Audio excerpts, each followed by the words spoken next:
Jacqueline Marval sera le nom choisi par Marie-Joséphine Vallée pour accomplir sa vie d'artiste.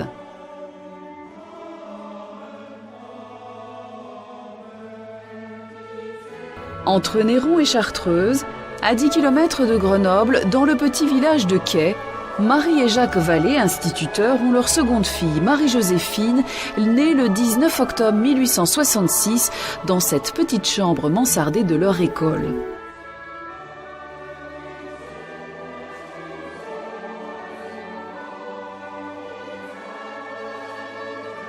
Mise en nourrice dans le village voisin du Sapé, son regard s'éveille dans une nature riche en couleurs qui, au gré des saisons, glisse du vert provençal au blanc et rose de la neige.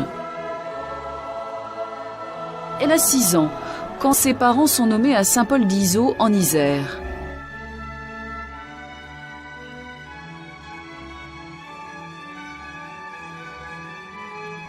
C'est dans cette école de notre village que grandit Marie Vallée, entourée de ses 7 frères et sœurs. En ce temps-là, la vie était rude. Mais malgré ses très faibles moyens, cette famille nombreuse, un peu bohème, vivait joyeusement. 40 ans plus tard, elle confiera « Mon meilleur souvenir musical est Minuit chrétien, chanté par mon père une nuit de Noël dans la chapelle du village, j'avais alors 7 ans. »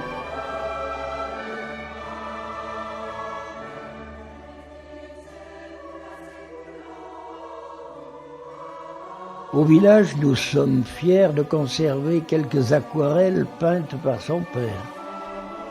Ces aquarelles éveilleront sa sensibilité artistique.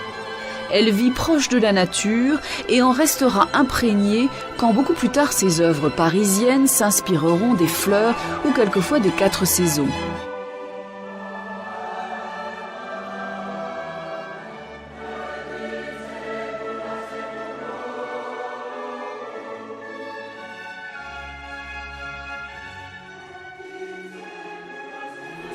Jusqu'à 18 ans, elle suit sans conviction la voie de ses parents et obtient son brevet à Grenoble.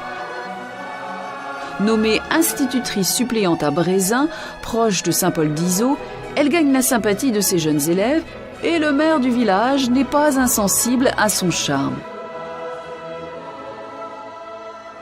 Elle est ensuite nommée à Arzé, village voisin de la Côte-Saint-André.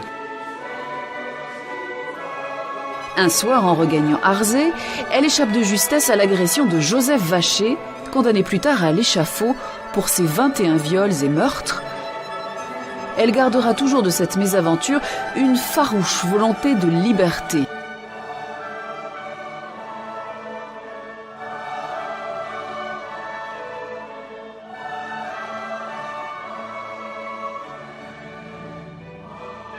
Il loge bientôt à Grenoble, Huyck et Jouvin sur les bords de l'Isère. La mort, à 6 mois, de son fils Charles, l'affecte profondément. En 1891, séparée de son mari, elle s'installe 43 rue Saint-Laurent, assume son indépendance en mettant à profit son goût pour la décoration et devient rapidement une brodeuse de gilets largement appréciée. Le contact familial protecteur de ses oncles et tantes est facilité par un passage protégé entre leurs 2 immeubles. De plus, ses grands-parents habitent chemin de la Caronnerie, dans la proche commune de La Tronche, une petite maison alors isolée dans les vignes où elle reviendra régulièrement. Quelques essais de tapisserie et de peinture la mettent en relation avec le monde artistique grenoblois. Elle rencontre le peintre François-Joseph Giraud au hasard d'une fête. Est-ce pour lui qu'elle envisage de monter à Paris ou bien par besoin de se libérer de son milieu en fuyant sa province? Plus tard, elle avoue avoir projeté de se rendre chez une tante parisienne, mais le servage entrevu l'en a dissuadée. Elle choisit donc de rester avec le peintre Giraud. Elle arrive à Paris en 1895, 9 rue Campagne Première, avec pour simple bagage quelques aquarelles naïves de son père et le souvenir des fleurs du jardin familial. Leur immeuble, aux larges baies vitrées, est bâti avec les restes de l'exposition universelle de 1889. C'était l'univers des peintres de Montparnasse. Matisse, Rouault, Marquet, Dufy et Jules Flandrin, un compatriote grenoblois, ami du peintre Giraud. La plupart étaient élèves de Gustave Moreau. Cet escalier relie les longs couloirs d'accès aux nombreux ateliers des peintres, dont la proximité favorisait les échanges. Marie-Joséphine Vallée brode sans relâche pour subvenir à ses propres besoins, tout en observant ses amis peindre. Elle s'initie à la lithographie, à la sculpture,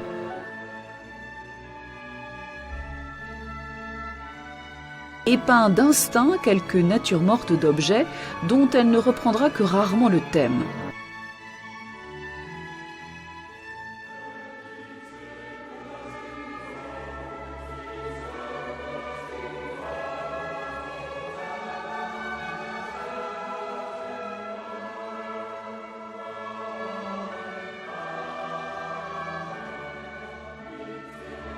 Pendant une période militaire qui éloigne Giraud, Flandrin est attentif à ses gestes de brodeuse. Intriguée par la façon de peindre de Flandrin, elle imagine en son absence une autre façon de s'exprimer. Flandrin rentre à l'improviste, ébloui, bouleversé, il baise les mains de la jeune femme et la supplie de continuer sa leçon. Conquis par ce modernisme intuitif, il annonce partout la découverte d'un primitif. Il dira « Elle tenait en ses mains ses pinceaux comme des aiguilles. Elle peignait, et ses yeux donnaient aux fleurs naïvement dessinées une lumière d'une délicatesse infinie. » Ses premiers succès l'aident à fuir définitivement son passé. Marie Vallée retient les premières syllabes de son prénom et de son nom, et le peintre Marval est né. De son côté, François-Joseph Giraud retourne peindre en Dauphiné à Notre-Dame de Lauzier. Il copie ensuite des fresques à Saint-Antoine-l'Abbaye. Dans sa solitude, la grâce le touche. Il entre au couvent d'Ancalca et dit « Je suis toujours le plus heureux et le plus consolé des êtres. »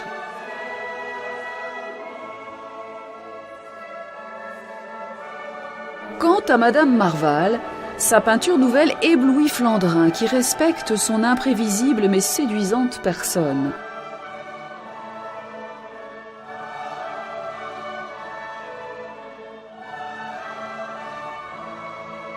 Mais lui reste très attaché à son corps natal, à sa famille, à sa mère en particulier.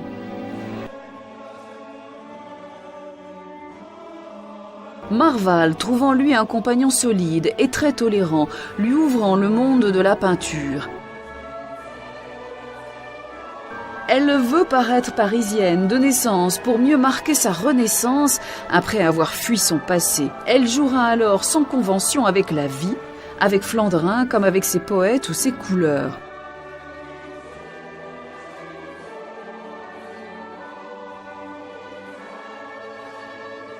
Elle se voudra joyeuse parisienne et se complaira dans la séduction de son monde.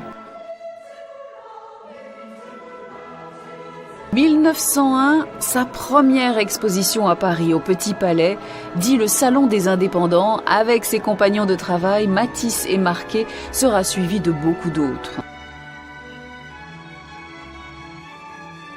Matisse est sensible à la puissance de ces odalisques exposés aux indépendants. Autodidacte, elle ne s'inspire de personne, pas plus de Giraud, de Flandrin que de Matisse. Les condisciples de Marval, fauvistes naissants, reconnaissent émerveillés être influencés par la fraîcheur de son art.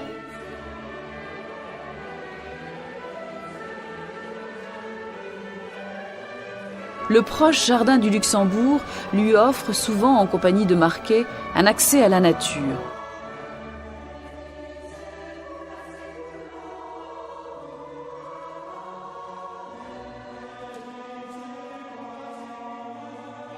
Mais elle recherche l'isolement de son atelier pour mieux concrétiser ses rêves. J'ai le goût du travail, j'ai besoin d'être tranquillement bouclée chez moi, c'est ma façon de vivre. Au fil du temps, ces nus reflètent l'évolution de sa peinture.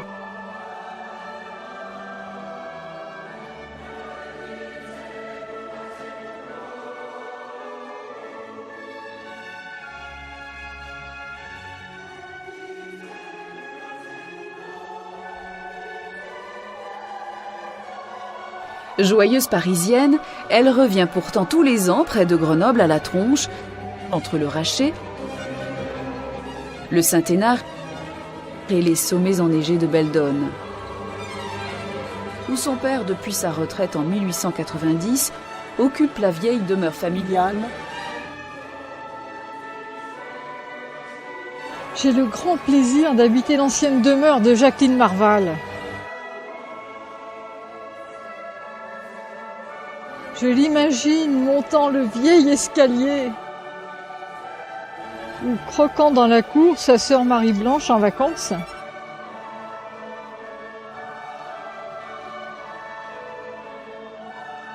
Ces tableaux font revivre cette vieille maison noyée dans les vignes disparues. Marval écrivait « Au printemps, j'y retrouve la sensation inoubliable des arbres en fleurs. Je suis revenue à Paris, mais je suis restée à la croix de Montfleury. Mais elle va rarement plus haut que cette croix de Montfleury. Plus haut, à Coran habite la famille Flandrin, bien établie dans la bourgeoisie grenobloise, dont elle redoute les coutumes traditionnelles. Elle ne portait pas les Grenoblois dans son cœur. Elle dit à Lucien Mincieux, qui lui présentait le jeune peintre Gabriel Fournier, qu'elle recevait généreusement, « Ah, c'est un Grenoblois ? Il n'a cependant pas l'air bête. » Opposée à une quelconque exposition grenobloise, Marval expose depuis 1902 régulièrement à Paris chez Berthe Weil, petite femme dont la galerie aux moyens rustiques réunissait souvent Matisse, Marquet, Flandrin et bien d'autres.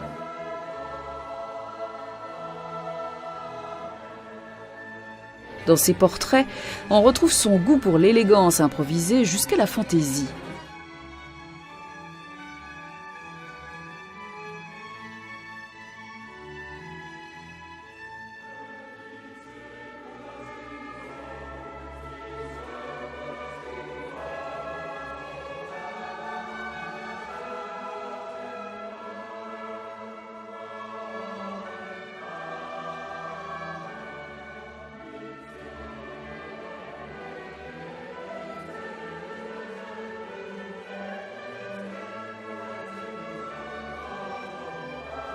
Dès 1903, elle est admise au Salon d'automne, au Grand Palais. Quelques années plus tard, elle en créera les affiches.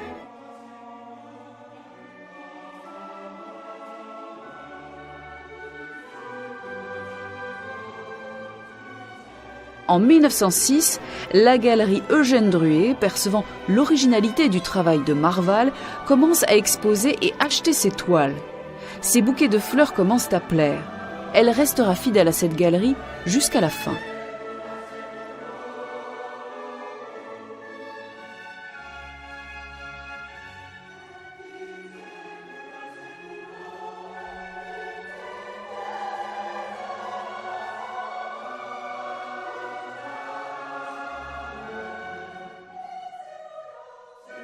L'achat de quelques toiles par le riche marchand de tableaux Ambroise Vollard lui rend la vie plus facile.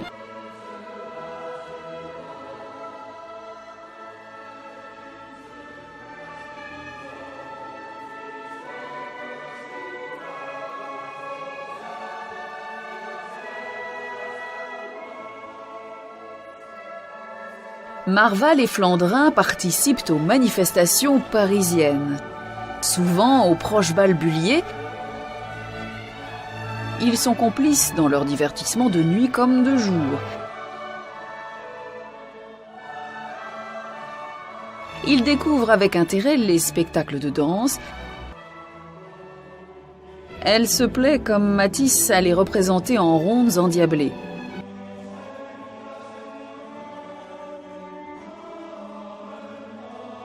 Parfois, elle assiste au spectacle paré, comme dans ce tableau de Flandrin, de simples voiles maintenus par des épingles d'une fragilité à faire frémir de peur ses prudes amies. Elle vit sa vie d'artiste entourée des princes de son époque. Apollinaire complimente son tableau de Sylvie, peint en hommage à Gérard de Nerval, dont elle appréciait la poésie et les rêves un peu fous. Elle devient Cendrillon peuplée de rêves. Elle est sous le charme des contes de Charles Perrault.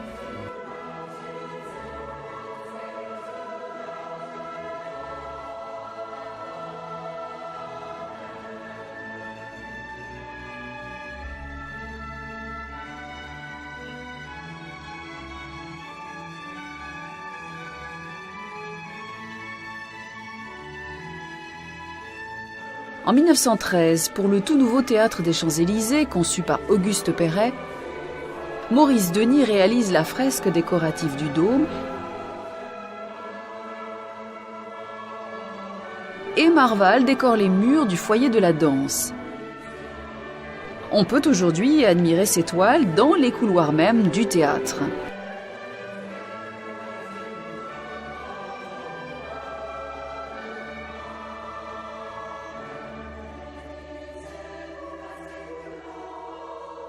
Elle traduit Daphnis et Chloé, imprégnée de son souvenir du célèbre ballet russe.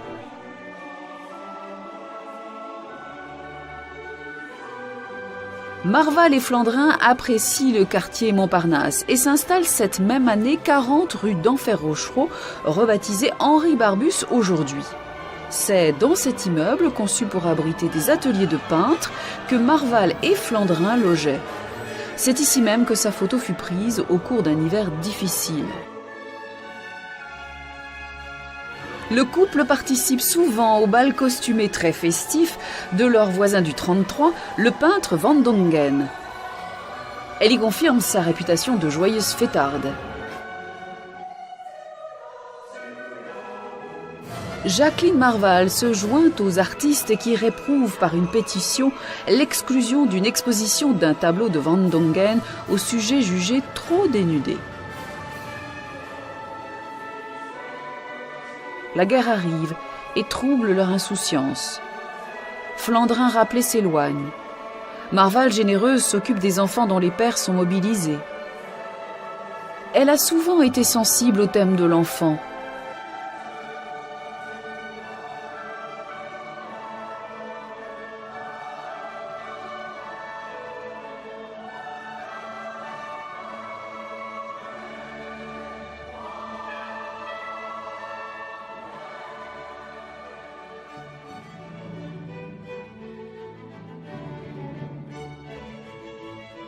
Enfant dont il semble qu'elle a choisi de se priver, et priver ainsi Flandrin d'une paternité espérée. Flandrin en permission chez l'abbé Calès, peintre et curé de Tencin, avec Andry Farcy, conservateur du musée de Grenoble, personnage clé du musée pour l'intérêt qu'il portait aux jeunes peintres modernes. Andry Farcy, déguisé avec la soutane de Calès, confesse Marval de ses nombreux péchés. Un vrai coquin marqué. Flandrin, alors au front, reçoit de Marval des cartes d'une légèreté inconsciente. De la guerre, elle partage bon enfant l'allégresse populaire.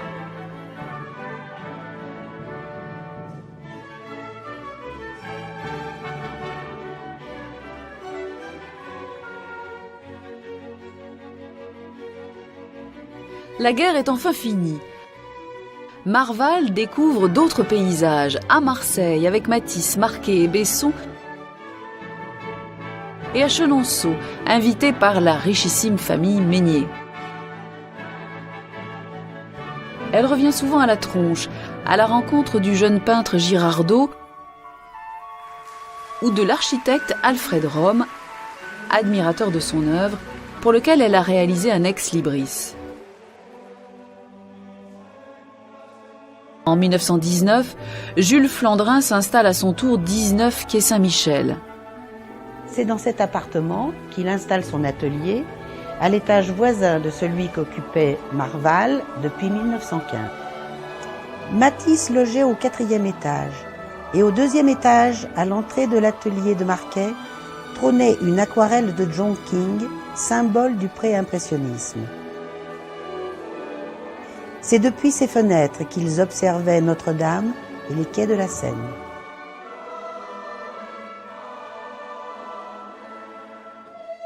Les fleurs qu'elle disposait devant ses fenêtres restent un de ses thèmes favoris.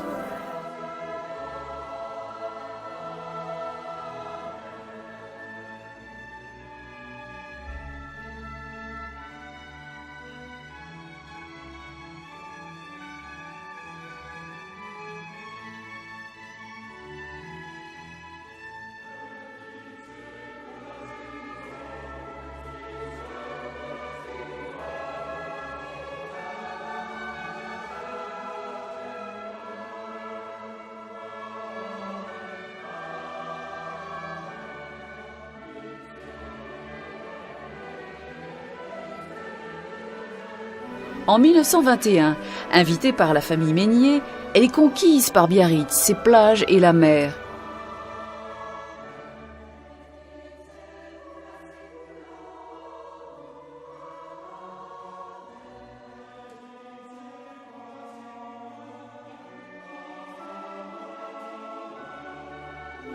Elle y retourne en 1923 et en 1925 pour tenter de resserrer ses liens avec Flandrin, toujours admiratif de la peinture de Marval. Flandrin part en Italie. Elle ne peut le suivre, son passeport ne portant ni la date ni le lieu exact de sa naissance. Elle paye là son désir de vouloir paraître parisienne, conforme à ses rêves adolescents. À la galerie Bernheim Jeune, elle contribue à l'exposition de la jeune peinture contemporaine. En 1926, après une exposition rétrospective de ses œuvres au Salon des Indépendants, une série d'expositions à l'étranger accueille ses toiles. Toujours généreuse, éclectique et fantaisiste, elle réalise l'affiche du Grand Bal de l'aide amicale aux artistes ou bien un simple panneau publicitaire.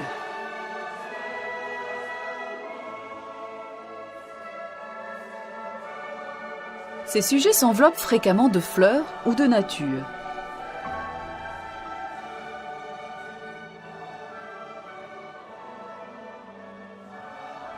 Quand elle taquinait Flandrin en lui disant « Vous garderez toujours à vos chaussures la crotte de Coran », elle feignait de s'écarter de ce monde rural dont elle est issue, mais dont son art est peut-être à son insu emprunt.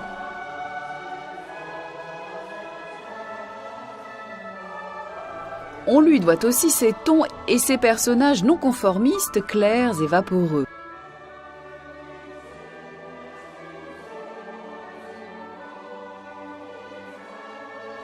Après 35 ans de vie commune, le couple Flandrin-Marval se sépare.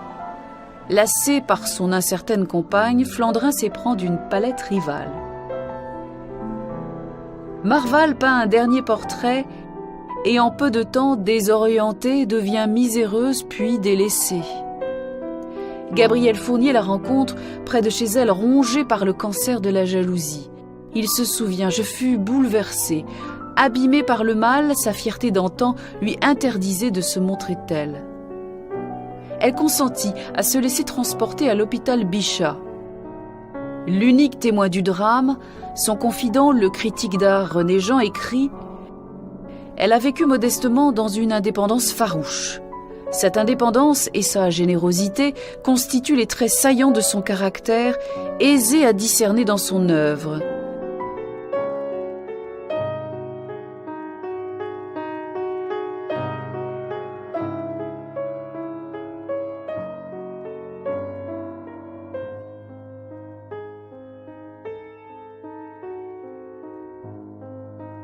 Son art est à elle. Il ne doit rien à personne. Ce nom qu'elle s'est donné est associé à quelques autres pour exprimer ce que fut la sensibilité française du XXe siècle. La plaque du quai Saint-Michel où le nom de Marval, femme peintre, avait été omis, portera désormais son nom à côté de ceux de ses pères. Elle repose dans le grand cimetière parisien de Saint-Ouen, après s'être éteinte dans la chambre où fut maintes fois hospitalisée Verlaine. Ivre de soleil et de liberté, un instinct la guide à travers cette immensité. La brise d'été sur le flot vermeil doucement la porte en un tiède demi-sommeil. Verlaine.